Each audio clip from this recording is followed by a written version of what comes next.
Is Andy Ruiz worth 25 million? So this happened a while ago, but I just wanted to get my thoughts out on the whole Andy Ruiz situation. Ruiz hasn't fought in over a year now, and his fight offers with Tyson Fury, Anthony Joshua, and Deontay Wilder just keep getting rejected, and it's kinda sad. A recurring reason seems to be that Ruiz is just asking for more money than he's actually worth. In this video, we'll go over Andy Ruiz's career, his boxing style, and see if he's really worth the money that he's asking for. Before the AJ fight, Andy Ruiz was a pretty solid fighter. His one challenge for the heavyweight title fell just short when Joseph Parker won a very close majority decision against him.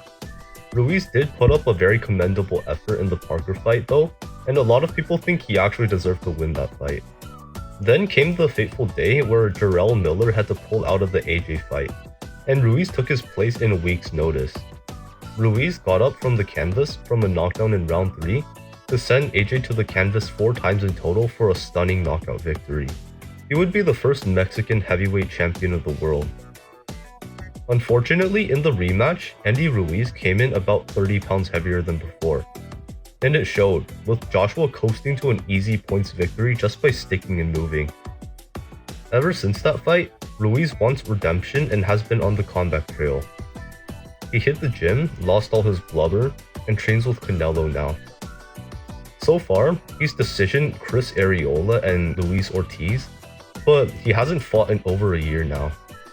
Arreola and Ortiz are also not exactly the elite of the elite in boxing right now, and there are a lot of question marks hanging over how good Ruiz actually is.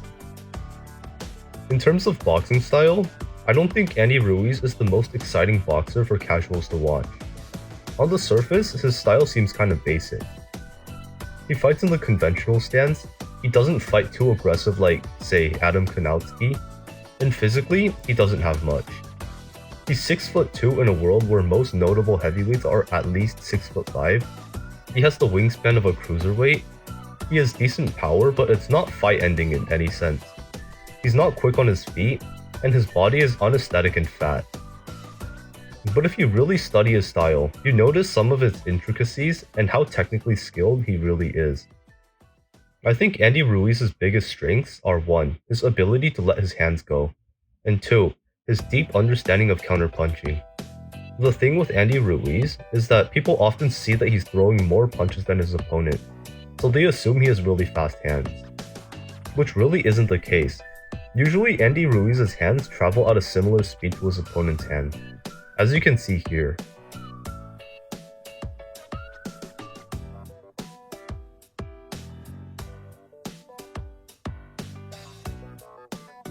What gives Andy Ruiz the edge though, is that while his opponents stop throwing after letting off 2 punches, Andy Ruiz might not stop until he rips 3 or 4 punches. These additional punches give Ruiz a much better chance at connecting punches in every exchange, despite his reach disadvantage. In this exchange, you can see Ruiz's opponent throws just a jab and a cross. Ruiz throws not only a jab and a cross to match his opponent, but also a hook at the end that lands flush on his opponent's stomach. It's exchanges like these that allow Ruiz to rack up points and gradually break his opponent down. Ruiz's other strength is his in-depth understanding of counterpunching.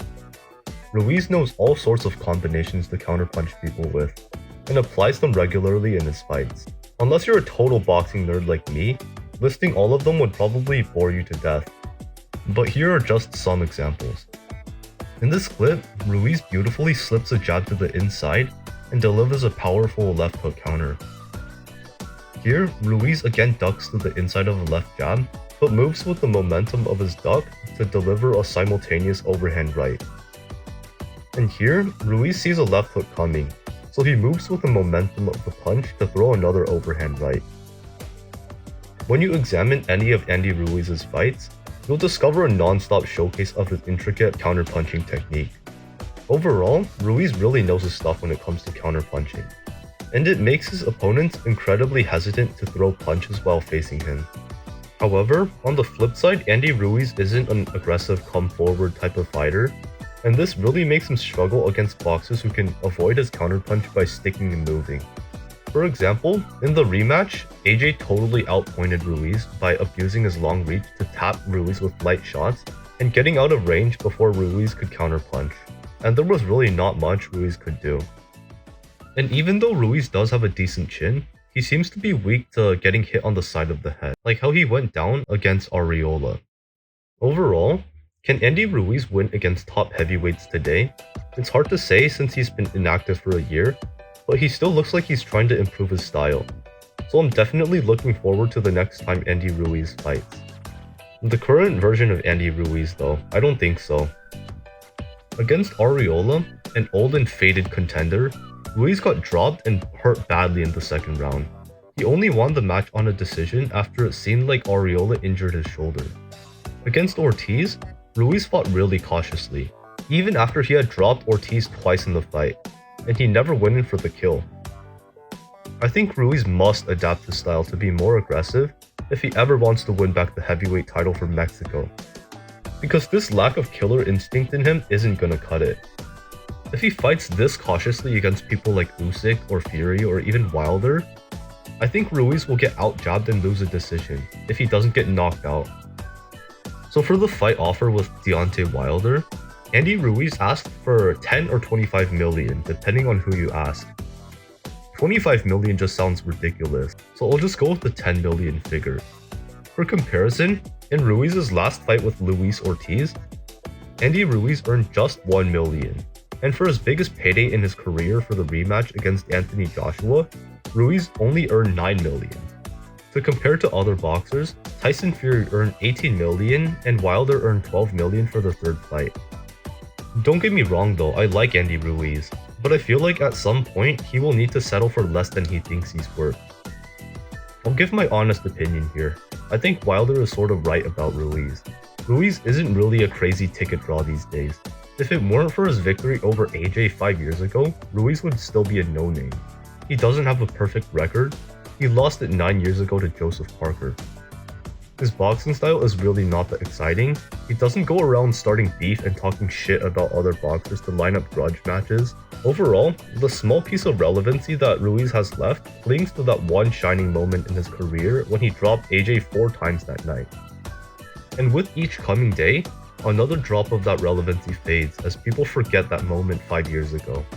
The fact that Andy Ruiz has been inactive for over a year doesn't help his relevance either.